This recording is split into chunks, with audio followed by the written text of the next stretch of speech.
This week on Just Solutions, the teaching of race and history in public schools has become the latest culture war in the US. Republican-controlled state legislatures have largely led the charge, and 9 states have passed legislation banning the teaching of critical race theory. Nearly 20 additional states have introduced or plan to introduce similar bans. Leonard Moore, the George Littlefield Professor of American History at the University of Texas in Austin, asks, why is the teaching of Black history so controversial? In his latest book, Teaching Black History to White People, Dr. Moore says every white person in America should be required to take a Black history class in either high school or college. He joins us today to talk about his own experience of 25 years of teaching Black history. From Free Speech TV, Just Solutions.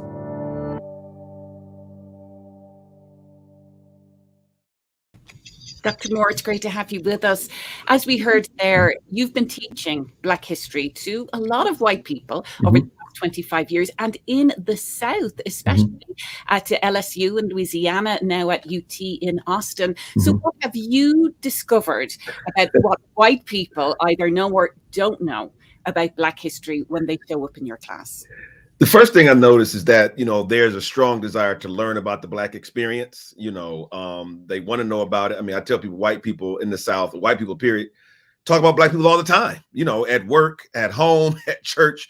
And so I think, when they take a Black history class, it explains a lot for them and allows them sort of to fill in the gaps. And I think for a lot of the students who take my class, I think it's absolutely life-changing. And what I tell them is that, I don't care who you vote for. I'm not trying to indoctrinate you into anything. But I just think if you're going to be an engaged citizen in America, then I think it is incumbent upon all of us, who are part of this country to understand the Black experience. Well, given everything that's happened right now with the critical race theory and how that's really been used as a catch-all phrase by many conservatives about any teaching of race in history, but the history of this country is steeped in race. And so what are your thoughts on that, given you're somebody who has been teaching Black history for 25 years? Why is there such a furore now about this? And that you say all students should take a Black history class in high school or college? I think the biggest issue with critical race theory, I think, and I'll say this and I'll be honest. I think, there's an emerging cottage industry of people called diversity consultants. I think they're poorly trained. I think they're weak pedagogically. And I think, to be honest with you, I think many of them, their whole goal is to make white people feel guilty. And, I've seen some of the curriculum these folks use in a K-12 setting, sometimes with teachers and in some of these corporations. And I'm like, who the hell hired this person? You know what I mean? Because it's not about making white people feel guilty. It's not about making white people understand their privilege. My thing is, I'm a history professor, and, I just lay out the facts and people can come to whatever conclusions they want. But for so many of these diversity consultants, I will say they had a clear agenda at the beginning, and that agenda was to make white people feel guilty. And do you think, though, it's been used to just attack the teaching of any kind of race issues? Because many of the laws that we're seeing being signed into law, including in Texas, many of them don't even use the word CRT, but they skirt around the issue. And so we've got a lot of confusion now amongst educators, particularly K-12 schools, which aren't teaching this at all. They might be teaching history. But so what are your thoughts on that? Is that now some teachers are just scared to teach about Jim Crow, about slavery because of some of these laws?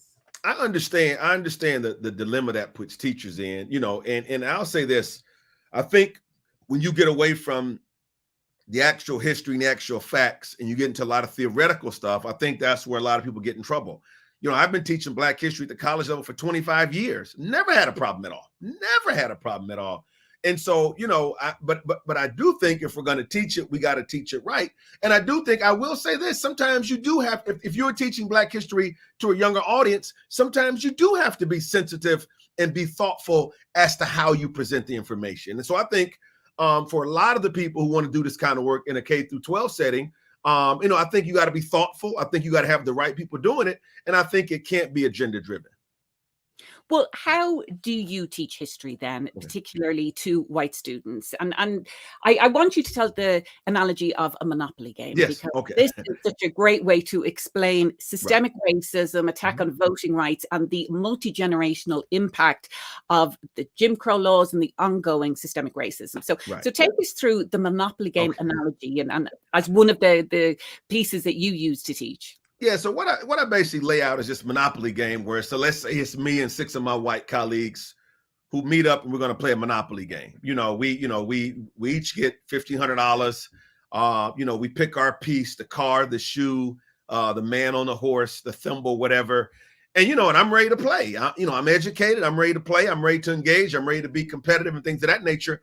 But before the game starts, they show me a different set of rules, and the rules say, well, Leonard, you can't buy any property until you roll for the 20th time.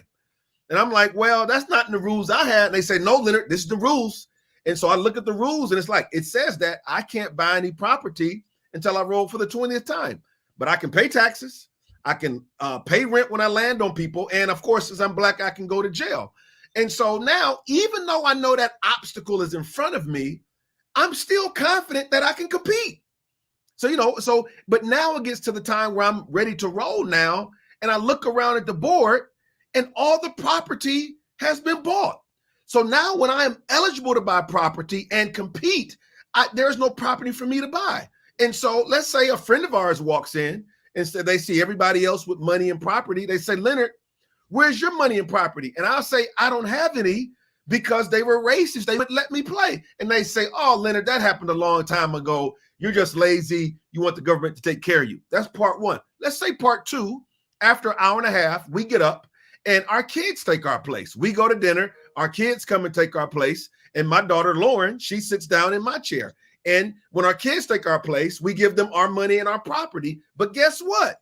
Lauren doesn't have any money or property because I didn't have anything to pass down to her. But all of her white friends have been got property and money willed to them by their parents. And so somebody says, well, Lauren, where's your money at? And she says, well, we don't have any money because y'all discriminated against my daddy. And her friends will say, that happened a long time ago. You can't play us. If you just work hard enough, you can deal with that. So that is the Monopoly analogy. And we have to acknowledge that in the South for an 80-year period, Black people were not allowed to compete, not allowed to operate in the economic mainstream. And that can't be denied. And so when I give these analogies, it really explains it. And a lot of white people say, wow, Leonard, I never thought about that. And then let me say this.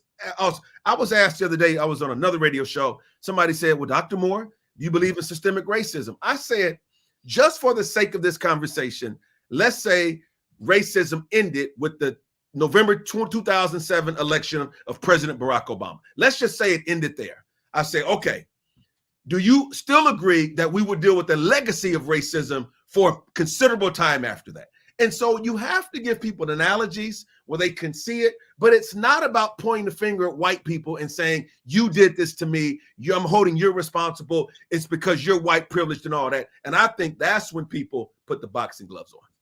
And what have you heard from students? Because you share some of the accounts where students say, my parents didn't want me to take this class. And in fact, there was one student who had to call her mom after each class and share the notes and the books. And the mom herself had a transformative experience, sort of tangentially taken your class as well. But, what do you hear when you explain these things? Because I would imagine many of these students have come up with the idea that racism is an individual act. It's me attacking somebody of color and not having an understanding of the systemic nature and the deep roots and how we have built this society. What I have found is that publicly, a lot of my white students may not say systemic racism exists, blah, blah, blah. But at the beginning of every semester, I have all my students write a paper. It's a 2-page paper that talks about how the Black experience has shaped me. And they have to write that. And so, of course, white students say, well, Dr. Moore, how do I write this paper? And I say, you'll figure it out. When did you first become aware of race issues and stuff? And about 95% of all the papers I get from white students, they talk about seeing a Black friend or something like that being discriminated against in school. They all talk about it, or they talk about the grandma being racist. One student said they were clearing out their grandmother's attic and they found a Klan robe that their grandfather used to wear. And so these students know what the historical experiences of Black people, historical and contemporary experiences are. And so I think sometimes we give students a disservice. No, they know it, they see it. One student said, my best friend was a Black girl. I used to cheat off her tests all the time.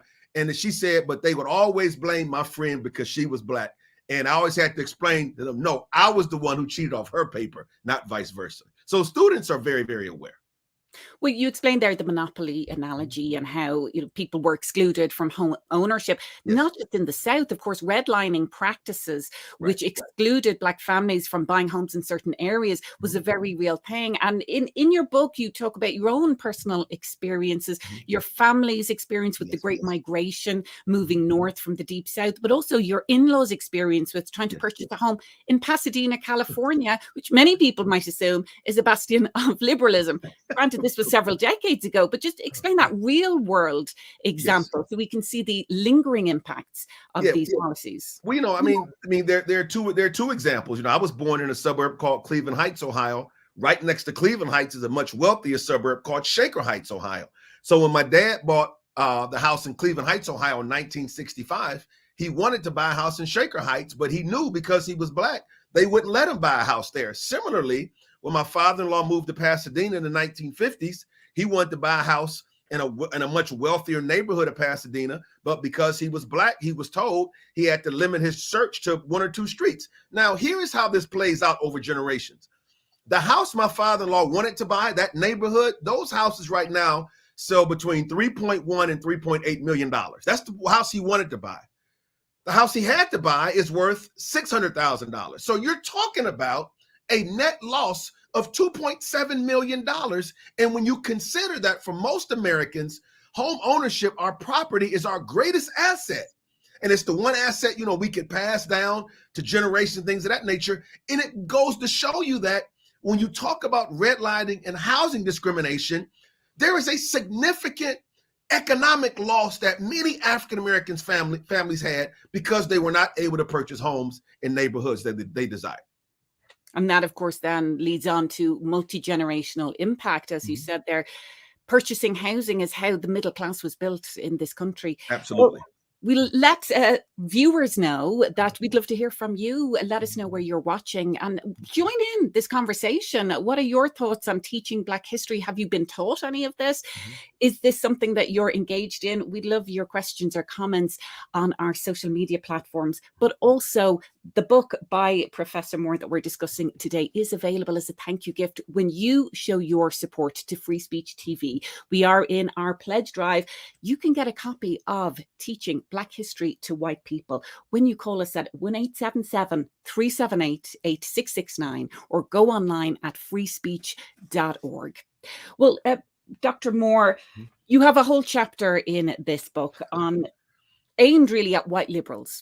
And you get into performative allyship and how there are so many people who describe themselves as liberals who are not tackling this issue in any constructive way. And you share some of your own real life experiences in academia, where you have had multiple experiences of being an academic in different university campuses, where another academic assumes you're part of the athletics department.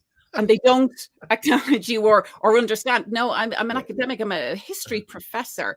Take us through some of your experiences with that. Yeah, and these are people who probably call themselves liberal. I was at a faculty council meeting a few years ago. It was about 150 faculty members there, me and another African American, only 2 Black guys there. And on this particular meeting, the men's basketball coach had come to talk about his sort of academic philosophy.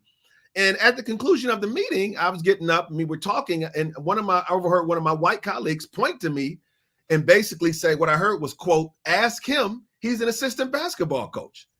And it's like, I've been a professor, 24 years now, endowed professorship and all that.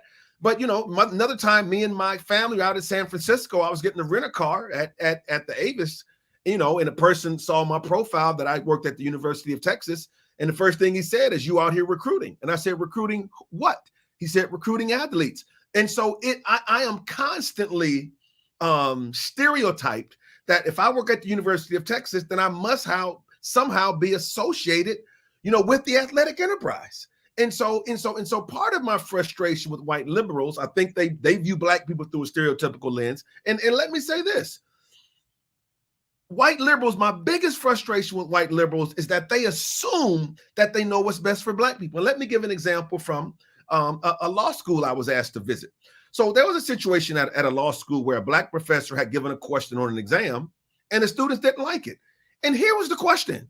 The question just basically said, if you had to, could you defend school segregation from a legal perspective? I thought it was a brilliant question because I thought I learned that a good attorney should be able to argue, both sides of an issue. And so, but the students went upset. They wanted the professor fired. They wanted the professor, if nothing else, to have all of his exams supervised by some kind of committee, because they said the question was triggering and it was traumatizing. Now, listen to this. It was such a brouhaha that I was asked to go over there and kind of mediate. And something told me it's going to be a bunch of white students in this meeting who are upset about this question. I walk in the meeting, 1 Black student, 10 white students, and the ringleader of this angry student group was a 30-year-old white male law student. And I said, boy, this question really got y'all angry, huh? He said, yes, Dr. Moore, it's discriminatory, it's traumatizing, and it's triggering. We shouldn't have to deal with this in law school. And I said, let me ask you a question. How many students did this law school admit last year? They said, 330. I said, how many were Black? The answer was 11 or 12. And I said, the problem with white liberalism is this right here. You all are way more angry about a question on an exam than you are about more Black students at the law school. So I said, why don't you all advocate for that? And the room went silent.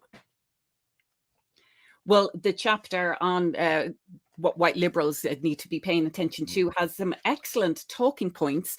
And you talk about microaggressions and stereotyping, but also you talk about people need to get uncomfortable when we're having these conversations. And as we are having more of these conversations as a country, albeit not necessarily in the appropriate way, are you finding that white people don't want to get uncomfortable and that is blocking constructive discussions? What I found in the South is that white Southerners who are largely conservative are more comfortable having uncomfortable conversations than white liberals. And I want to give 2 examples. Summer of 2020, after the deaths of Breonna Taylor and George Floyd, I decided to teach a Black history class for the UT community, primarily faculty and staff. And it was about 4,000 faculty and staff who took this 5-week class that I taught over the summer. All right.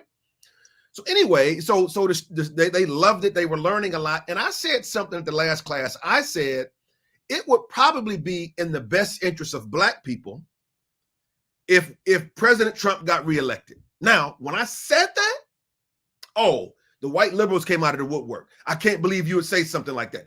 I've been, listening to your class for 5 weeks, and for that to come out of your mouth, what do you mean? They were angry. And here's what I told them. I said, Black women vote Democrat, 96% of Black women are going to vote for the Democratic Party. About 85% of Black men. I said, so by and large, white liberals are able to get their issues addressed because of Black voters. And I said, we are always the swing vote, but we never get our issues addressed. And they got upset at that.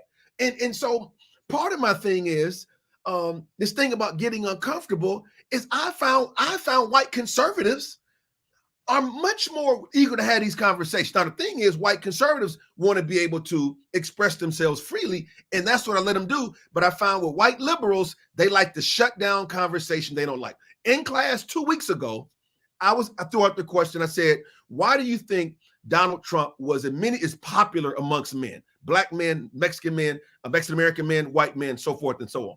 And one of the white students said, is because he represents an alpha male mentality. When the student said alpha male mentality, half the class gasped as if my student said something terribly offensive. So they didn't even want to have a question about what does it mean to be an alpha male. They quickly went to this conversation about toxic masculinity. And what I tell my white liberal students, you all have to be comfortable in environments where people disagree with you. Well, another part of that chapter is step 6, what white liberals can do around this issue of race is, what can I help you fight for? That is the question that people should be asking. Right. They're the Black community. What can I help you fight for, as opposed to coming in with maybe some of the performative allyship or different things? What do you mean by that? What do you want people to understand? I mean, I'll give an example. At the University of Texas, when I was in my vice president's role, we have a very, very large queer community, LGBTQ community, and that's a community I'm not a part of. But I constantly stayed engaged with those students and faculty and staff. And my question was, what can I help you fight for? I didn't assume I knew. Somebody said, well, we want to get, preferred names on diplomas. Other people said, no, we think that having more gender neutral restrooms on campus is more of a priority right now. So my issue, so what I did was I always stayed in contact with them, and I made sure I addressed issues that were important to them and not issues that I thought that I thought they needed. So it's just an easy conversation, but too often it's a conversation we don't have. I like to tell a quick story. Me and some of my students went to East Austin about 10 years ago, before it was gentrified, largely Black, largely low income. Before we go out there, I said, we're going to knock on doors and we're going to ask people what the biggest issues are in the community. And so I said, what do you think the issues are? Somebody said, well, after school programs, better schools, more recreational opportunities. I came up with a laundry list of 8 or 9 things. When we did something radical. When we knocked on the doors, what we realized was the number one issue that they wanted addressed, they wanted speed bumps put in the street, because during rush hour, people would fly through their community trying to get to work. They would fly home after work to their community. And guess what was happening? Kids were getting hit by cars. But I told my students, this is the problem.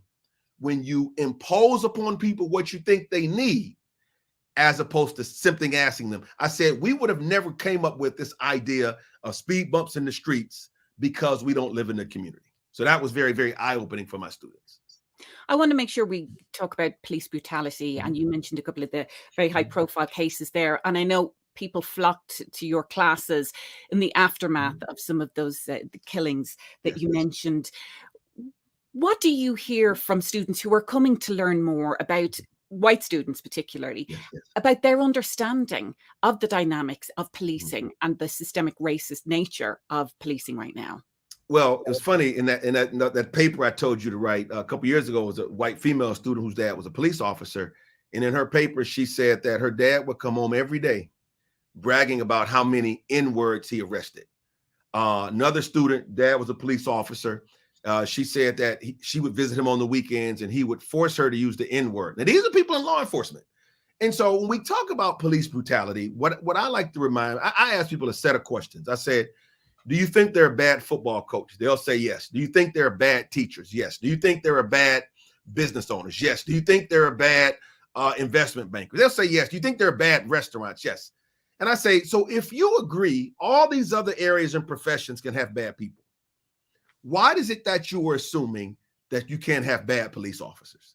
And my biggest issue with those of us who support law enforcement is that when we harbor and defend the bad ones, I really believe it taints the 99.9% of officers who are awesome people and who will go out there every day and execute the law, no matter what somebody's race or ethnicity is.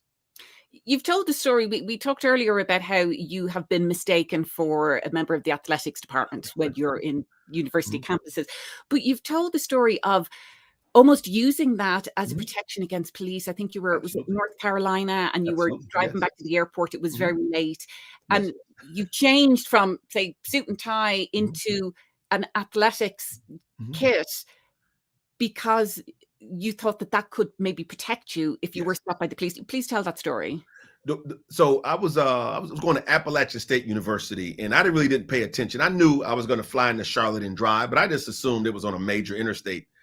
And so I probably had on slacks and a shirt, getting ready to go to the airport. But then I pulled it up on the map, and I realized I was going to basically be on like a state highway, a rural state highway, for 2.5 hours when I left Charlotte at 10, 11 o'clock at night. And so I wouldn't change clothes. And I tell people I have some University of Texas coaching gear in my closet, and I put it on.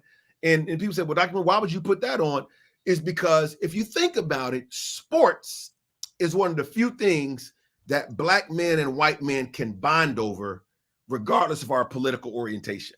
And so my thing was, if I got pulled over late at night in rural North Carolina, and the cop pulled me over and he saw me in a bunch of the University of Texas coaching gear, he would assume I was a coach. And then we could have a discussion probably about college football or athletics. But what it did, the coaching uniform, what it does, in many ways, it takes the focus off of my race and it places the focus on this large institution called the University of Texas with a humongous athletic program. What do you think the impact has been on the thousands of students that you've taught over the last 25 years, particularly those white students that really did have a transformational experience? I mean, yeah. I can't imagine everyone is out marching in Black Lives Matter protests, but with a different understanding of race in America, do you feel that there has been an impact, or what do you hope has been the impact? I think it's been life-changing for them. And here's what I tell them. I tell them, I don't care who you vote for. I could care less. My job as your professor is to make sure that you are able to go into the economy and in the marketplace and be competitive on the job market. So I pitched it to them sort of as being culturally intelligent. You know, sometimes how you pitch stuff to people determines if not how they will receive it. Now, if I said, y'all a bunch of privileged white kids and you need to learn about white privilege, you need to learn about critical race theory and systemic race, they'd be turned off. But my approach is, some of y'all want to work on Wall Street. Some of y'all want to go to Silicon Valley. Some of y'all want to work across the globe. You have got to know how to connect with people who look different than you. And what I tell them, you don't have to, in many ways, adopt other people's beliefs. I say, but you have to understand the thought process other people have. And simply, but just by couching it in that, I think that's why we've had a ton of success. Do you hope maybe some of them have gone on to help maybe dismantle some of that, some of those systems? Absolutely. And a lot of them do come from privilege. And, just last week, I finished a 4-week class with about 100 white judges in the state of Texas. And I've been told the impact in the courtroom has been evident already. Because what I told judges, when Black defendants or Black plaintiffs walk into your courtroom, you have to understand there's a whole history behind that where they don't think they'll get justice, even before the trial starts, even before they see you. So that 4-week class with those judges, and these are primarily white conservative judges in rural Texas, I think it was very powerful. Well, there's a lot in your 25 years of teaching, and a lot of that is now in your book, Teaching Black History to White People. Dr. Leonard Moore, it's been great to have you with us. Thank you so much. Thanks for having me.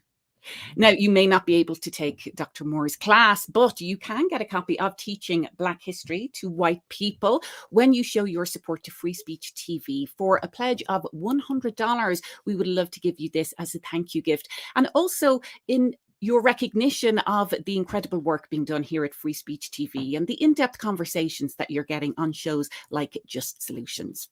And don't forget, Just Solutions is also available as a podcast, so you can listen again anytime and subscribe to that podcast so never miss an episode. You can contact us right now, claim your copy of Teaching Black History to White People, freespeech.org, or call us 877-378-8669. From Free Speech TV, Just Solutions, I'm Maeve Conran.